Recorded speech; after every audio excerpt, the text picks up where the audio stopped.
Hello, everyone. Thank you for joining. We're going to be beginning in a few minutes now, so please sit tight and welcome.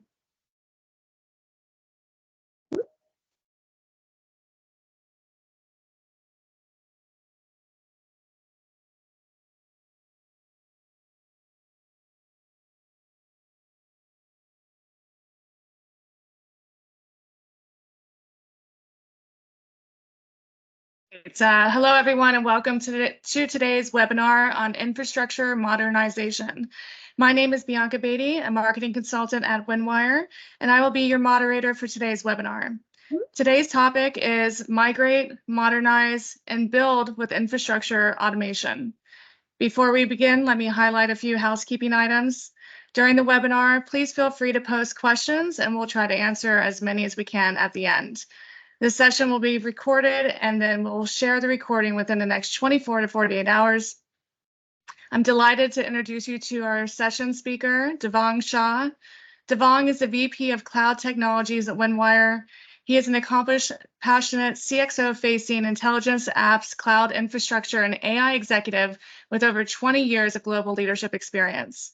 He also brings deep experience in Microsoft technologies and app migration and modernization, automation, DevSecOps, AI infrastructure, including MLOps and LLM ops. Welcome, Devang. Thank you, Bianca.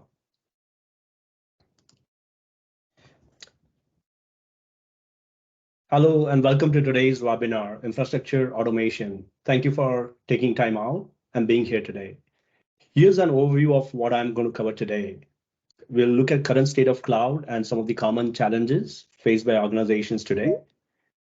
I'll go over the approach on how you solve for these challenges, and we'll deep dive into the infrastructure automation solution that Windwire has built to enable this approach at scale. I'll do a live demo of the solution as well, and we'll go through a particular use case. I have a few client case studies where we have used this solution and we saw some promising outcomes. And finally, we'll leave some time for Q&A towards the end. So let's dive right into it. Now, we all know the benefits of moving to cloud at this stage, driving down cost, increasing resilience, and driving new revenue. However, most clients that we talk to are still struggling to get real value from cloud. As per recent cloud surveys, 78% of organizations have adopted cloud, but only 10% of these organizations have claimed that they are getting real value from the cloud. Not only that, 94% of these organizations have reported cloud waste with an estimated overspend by 33%.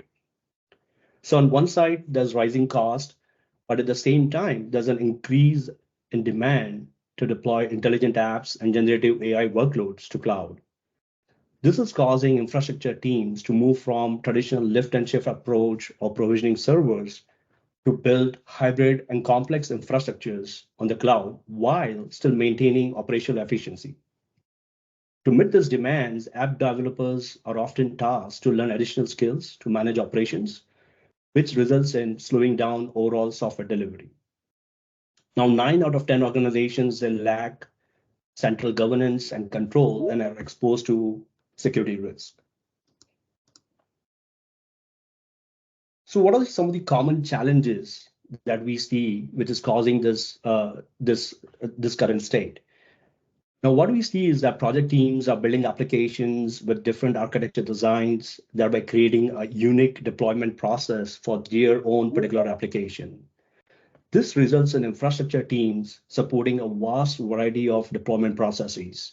They end up spending most of their time supporting different provisioning requests and supporting a wide variety of non-standard environments.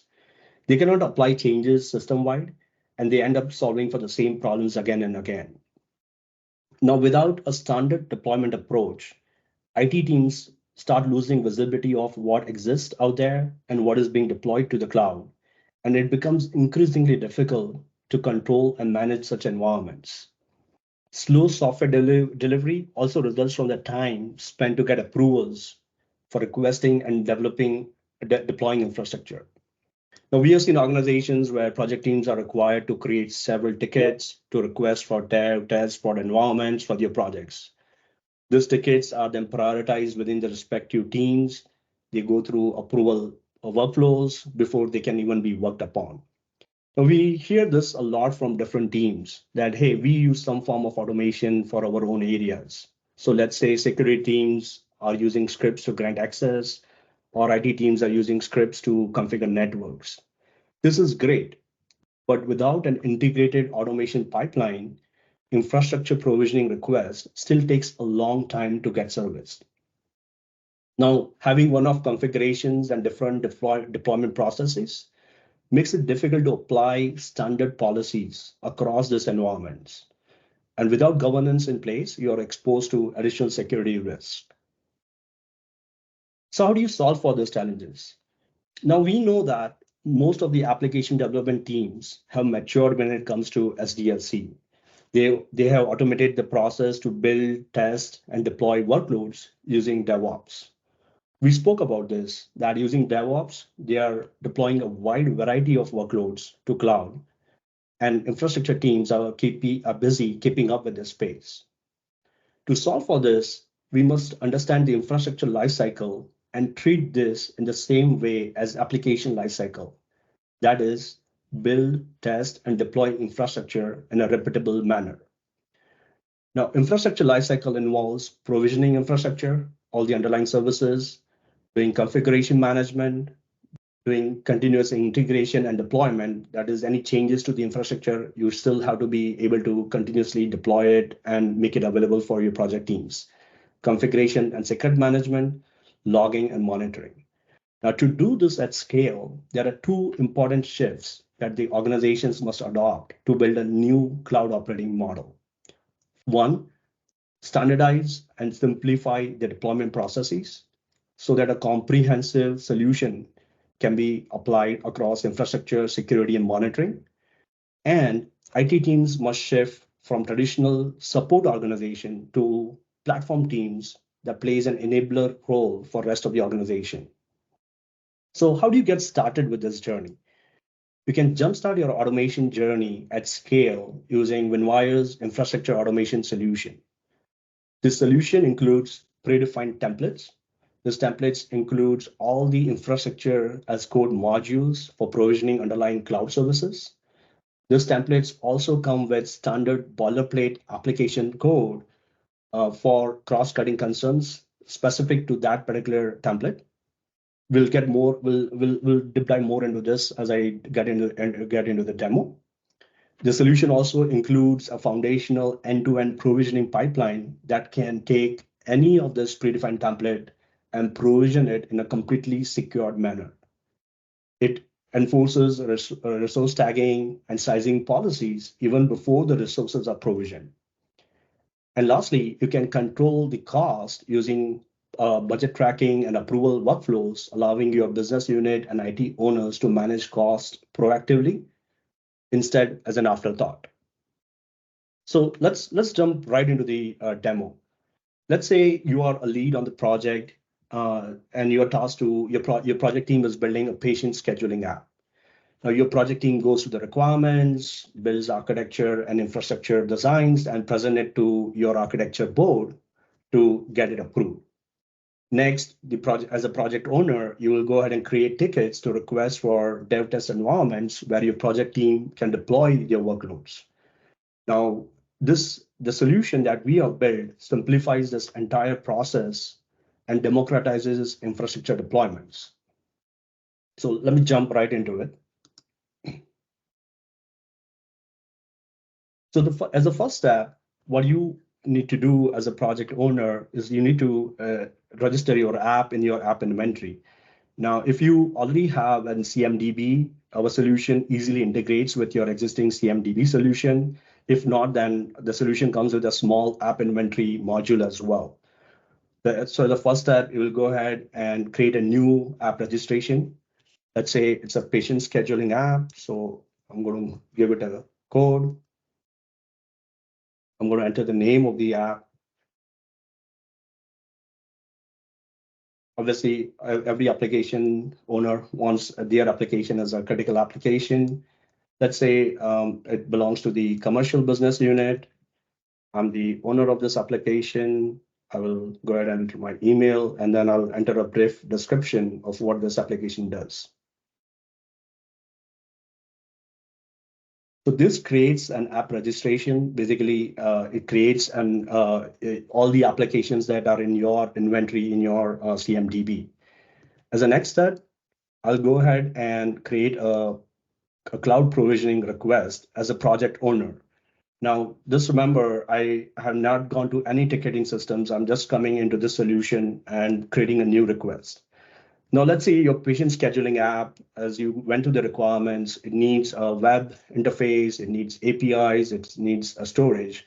So once I come to this screen, I'm presented with a self-service catalog of all the templates that are available in my organization. Now, these templates are predefined. That means they follow the enterprise guidelines. They are already approved by your architecture board as well as from your security teams. Now, as a project owner, as an application architect, I'll choose the template which very closely matches with my project requirements. In this case, I'm going to select the API and the web app. Next, it's going to ask me details for my project. I'm going to select the department as commercial. I'm going to enter a description for this project. And then it's going to capture the service request details, like the name of the project, who are the additional team members that will need additional access. Now, this is an important area. In traditional environments, you will have to create separate tickets to grant access to your IT admins, to your developers, or to your end users. Now, we have centralized even the granting of the security access. Everything comes into one place here. So I'm going to add, say, a couple of my team members who will need access to the GitHub repositories, to the underlying cloud resources in case if they have to diagnose things or do things like that. I'm going to select the app code, which comes from the app inventory entry that we just made. And as soon as I do that, if you notice, it added the resource tag right away. And then I'm going to select, say I'm requesting the development environment. It's going to add another tag for me for the environment resource tag. Now, another important thing, what you can do here is based on the environments, I'm presented with these queue options, like for my app service plan or for my SQL Server. Now, this is the place as platform. This is a place where as platform teams, you can control what SKUs should be allowed by particular environment, right? So for the lower environments, we are limited to, say, the free F1 SKU or the basic B1 SKU. Now, as I move up into production environment, I'm able to request for some premium SKUs here. So again, this is where you are proactively controlling the cost spend versus an afterthought where you run optimization exercises, then you will have to sort of bring the pricing tiers down for particular environments. So let's go ahead and request for a development environment. I'm going to select a free app service plan, a basic SKU for my SQL Server, and I'm going to go ahead and submit the request. Now, as an application owner or as an application architect, I'm pretty much done at this point. Next, as a business unit owner, I can come in and approve this application. Now, remember, I don't have to go through the architecture board approvals or security approvals because I'm already using a predefined template, which was built by my platform team and already approved by my architecture and security teams. Now, as a business unit owner or as a platform team owner, I'm also presented with the budgeted cost for this application. So I'm proactively able to manage the cost even before my resources are provisioned in the cloud. Let's go ahead and approve this request. Now, once approved, this request is queued up and it will be picked up by the pipeline for provisioning. Now, while it's provisioning, let's take a close look at what these templates are and what does this pipeline actually do.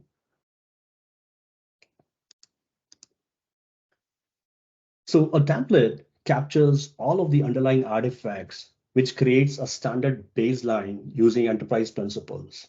Now, application teams can use these templates as an accelerator, as they only need to focus on the business logic and not the commodity infrastructure. Now, every time your application team leverages one of these standard templates, they benefit from code base following best practices, pre-approved designs, and documentation. Now, again, this ensures that your application teams, this is a place where you're able to bring in more governance and control, as you can enforce your application teams to use cost optimized architectures, which are already approved by your architecture board. And not only that, you can also build these templates with underlying code scaffolding as well as reusable CI/CD pipelines. Again, you're bringing in all the best practices and bringing in uniformity. Now, some of these common patterns that we have come across are like, say, web patterns, where these are really positioned for apps with APIs and that need dynamic compute. There are static patterns that are basically used by apps that rely only on client-side JavaScripts to run their sites. You can have VM patterns, which can be leveraged for COTS applications, which require Windows or Linux virtual machines, or data patterns, which are used for data sources to do ingestion and integration workflows.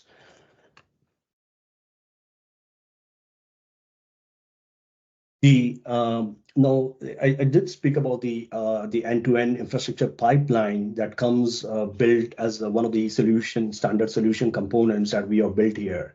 Now, we kind of looked at the overall interface to it. Like, your trigger point can either be an interface or it can be an API. It's essentially an API, so you can invoke it using a command line interface as well. We get this a lot that, hey, we don't, in our organizations, we cannot use like a web interface.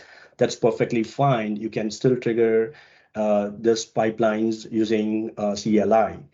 You can easily integrate with your CMDB. Now, what this pipeline is doing is it's a foundational pipeline, which is a common, which builds out the foundation, and it can provision any of these templates. So once you have this pipeline in place, your platform teams are working with your application teams to identify and build new patterns. So the way the pipeline works is it's going to acquire all the required resources. It's going to access secrets using keywords. It's going to create the necessary AD groups, service principals. It's going to create a Terraform workspace for every instance of this pipeline that is run. The next, it goes in and provisions the resources.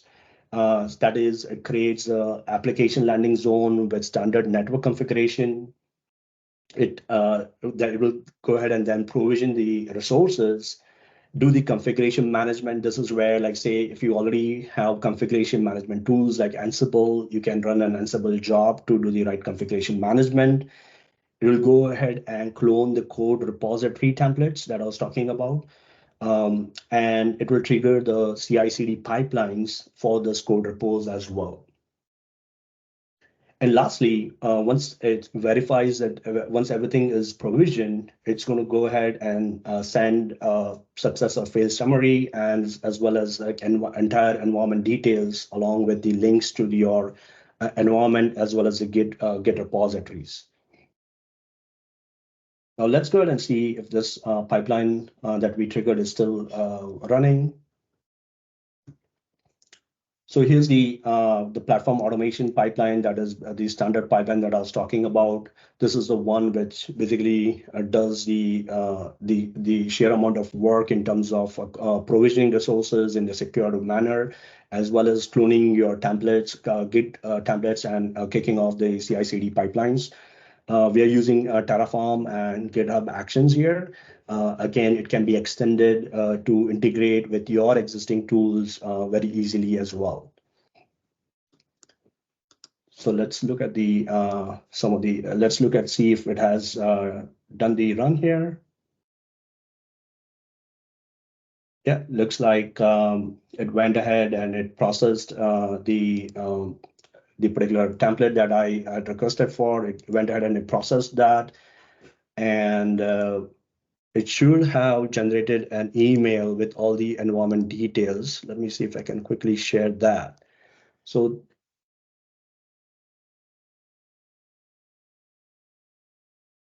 Just a second, I have to switch off the full screen mode here.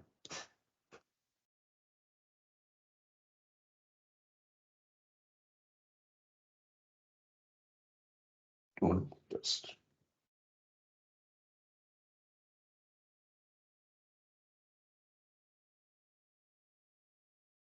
I'm sorry, just let me go back and see if I can then share this email here. Okay, so this is what was generated by the pipeline. It went ahead and it provisioned all the cloud resources. It built the resource group for me on Azure, as well as it not only did that, it deployed. It went ahead and cloned the repositories for me and deployed the web app as well as the API app into those resource groups. You can quickly go ahead and see that. So this is my platform automation resource group.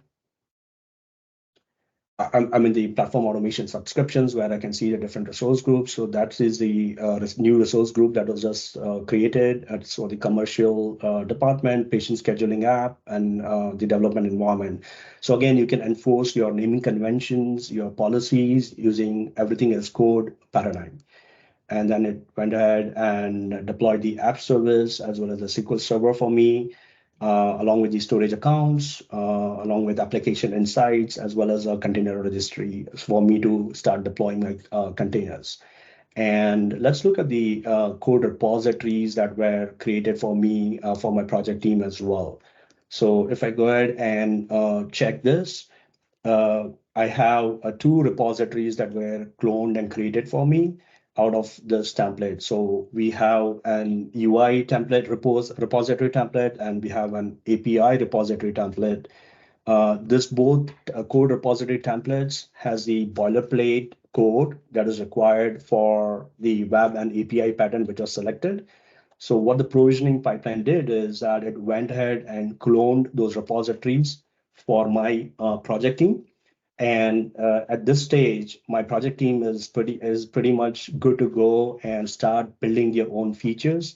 And these repositories are already configured to go ahead and deploy the code into the right containers, into the right resource group, and basically we are good to go from this perspective.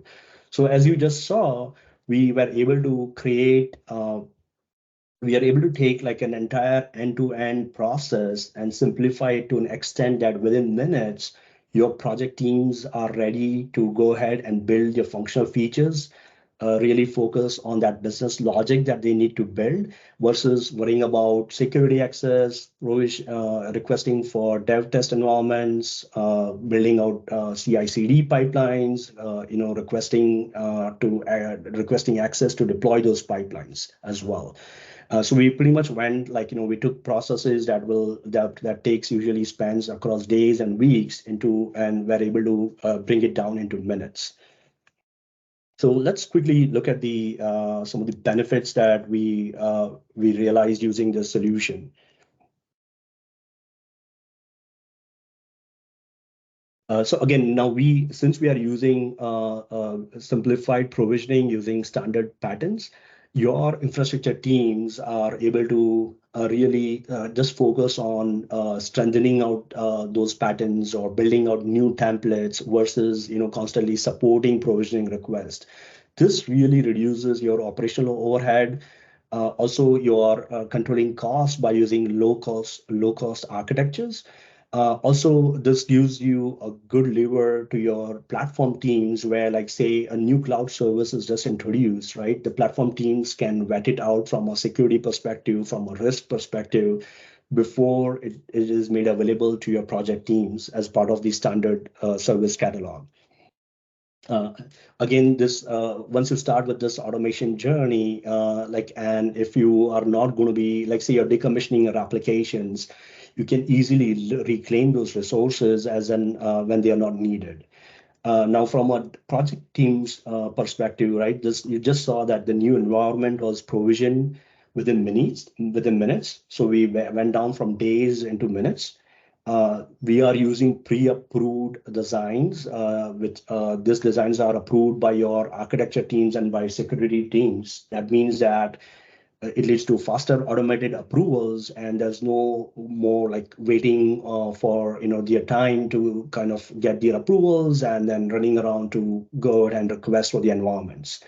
Developers are now primarily focusing on building out features using the best practices and everything as code paradigm. Not only this, like once we start using standard templates and simplified provisioning, you can easily detect and remediate any risk, any environment drift. Again, you can enforce policies using policy as code to enforce security and governance. And you just saw that we were able to ensure that I was able to control the sizing policies. I was able to enforce resource tagging policies even before the resources were provisioned. Now we have used this solution and for our existing clients, and we have had some really good success over there. So some of the success stories, I'll probably go ahead and present a few success stories here. We worked with an leading animal healthcare company where they were really facing challenges in provisioning infrastructure for their project teams. They were taking anywhere from 30 to 35 days to provide the right security controls, to provide the necessary infrastructure.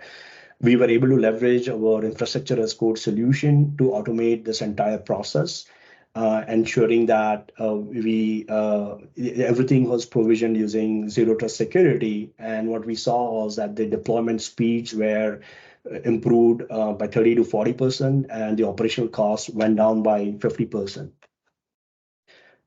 At another client, they were facing challenges in understanding their existing cloud costs, right? Their cloud estate did not have proper resource tagging. There was no structure for resource organization, and they did not have a formal deployment process. We conducted an assessment to identify the gaps in tagging. We defined the tagging strategy to align with their organizational cost centers, and we applied unified tagging across the existing cloud estate. Once we were done with that exercise, we then leveraged our infrastructure as code solution to define and build the common deployment patterns for them. They were using ASE as an AKS environment, so we were able to build the templates that were used most commonly by the project teams and their existing workloads. Not only that, we ensure that there were proper security and governance controls in place using the integrated deployment pipeline that we had. Now, the pipeline that I was talking about, you can easily configure that to your existing environment. You might already have some automation in place. You might already have configuration management tools in place. It's flexible enough that it can really bring in all the automation work or all the best practices that you have collected as an organization. You can easily integrate that into this pipeline. Again, we saw some really great business value that was delivered, which was including reducing the deployment, improving the deployment speed by 30 to 40%, and the resource utilization efficiency went up by almost 60% in this case.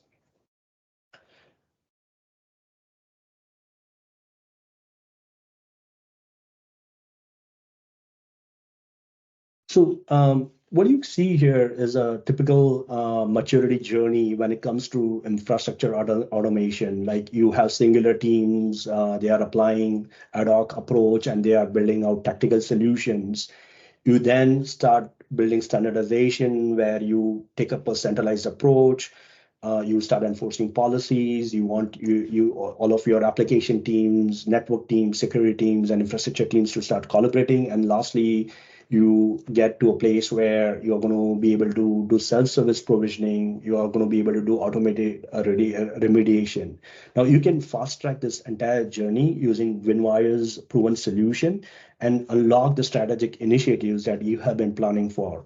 These initiatives can be, either you are doing like a large scale, like a migration for one of your departments or from one of your acquisitions. Without this infrastructure automation solution, you end up doing a lift and shift, and then you do cloud cost optimization exercises. You can skip all that when you start with an automation solution from get-go. This also enables you and sets the stage for enabling things like AI ops, maturing your cloud operating model, or even like a multi-cloud strategy. Now, this infrastructure automation solution that we just presented is part of Winwire's overall cloud management solution. And what we have seen from our experience is that building out the self-service, democratizing deployments, using the right, enforcing the right policies and the right security controls, it really builds that foundation that you need to bring cloud cost transparency in your organization. It lends itself into cloud cost analytics where your business teams and your IT teams will have a much better visibility in what is deployed in your cloud estate. They will be able to use it for budgeting and forecasting. And the next is you still will be able to apply cloud cost optimization to build cost efficiencies. And this is where you can start doing automated remediation for a lot of recommendations that are provided by the cloud providers today. So that's where we'll probably leave it, or I'll probably leave it open now for some Q&A and see what questions we are coming in. Absolutely. We have a few questions. The first one asks, we have already invested in infrastructure configuration management tools like Ansible, Chef, and Puppet. How does the solution integrate with these tools? Yeah, that's a great question. As I said earlier, like as you start defining these standard templates that are going to work in your organization, you will be able to use the work that you've done using this configuration tools and bring in this as part of defining and building out the templates, and then making it available to your application teams as a part of the standard service catalog.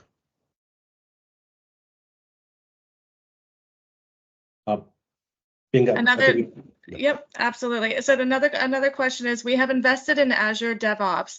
Can we use DevOps to build infrastructure pipelines, or is it must done with other tools? No, definitely. As I said, again, the pipeline that you guys saw earlier here, like we have built that pipeline using GitHub Actions and Terraform. You can still use the same Terraform infrastructure as code using Azure pipelines if that's the standard tool that is used in your organization.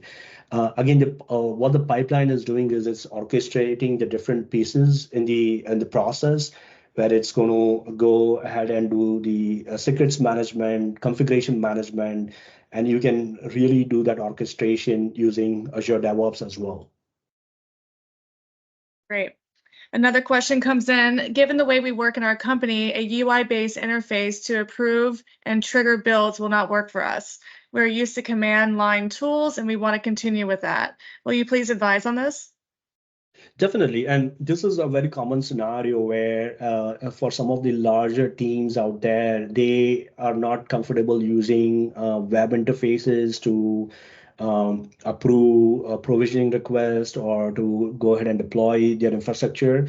In that case, as I was showing earlier, this particular the particular pipeline has an API endpoint, so it can be triggered using a command line interface as easily as well. Okay, great. Can your solution be deployed as is, or does it need to be built out for our environment? No, the solution can be deployed as is. I think what the journey usually that we go through is the pipeline that we went through and that I was able to showcase. That is the core component that takes a long time to be built. So instead, you can use this pipeline as is. You can look at the templates, map it to your environments, to your ecosystems, and make changes appropriately. Like say, for example, you might be using like React apps or Node.js or your APIs.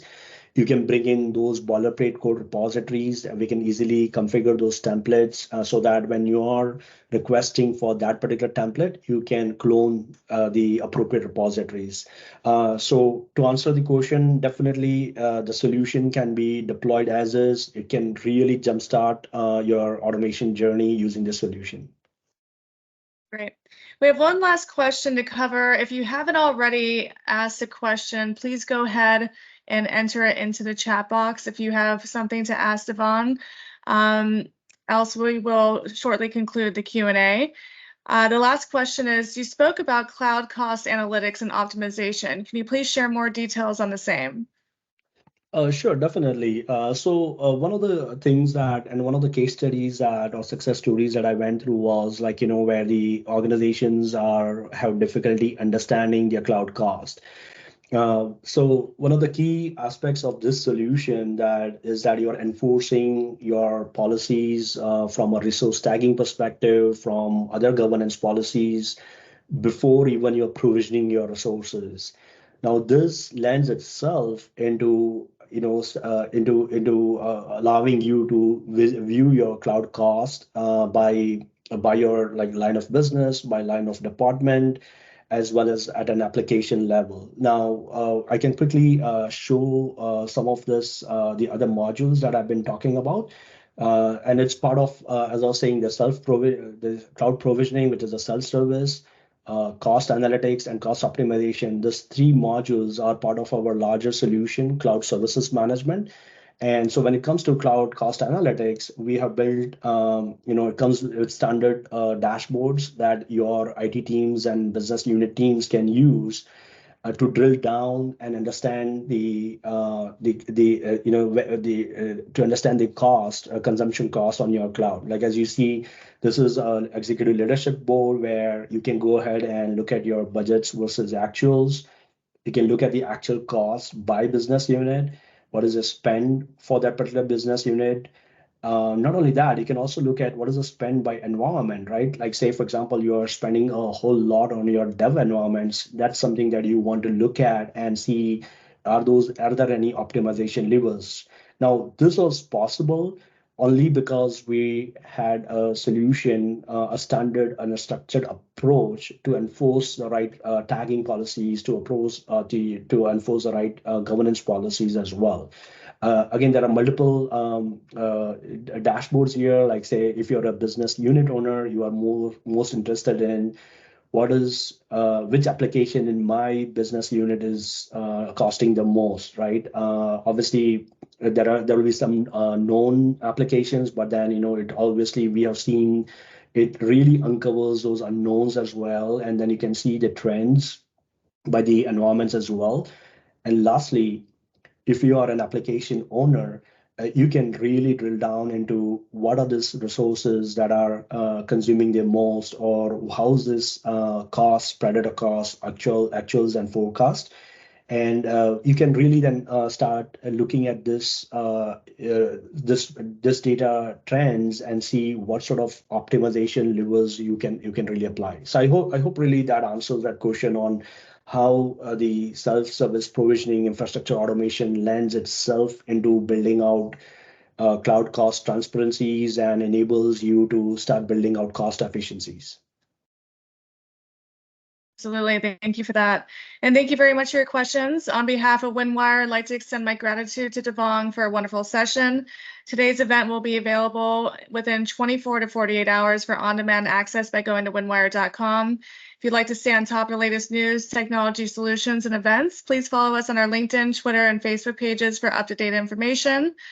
And I think, Devon, you had a slide up here. Exactly. Our website, email, blog, and social handles are on this slide if you want to capture that, or just head to www.windwire.com and you'll find everything there. Thank you, Bianca, and thanks everyone for attending today's session. Thank you. Have a wonderful day. Thank you, guys. Bye.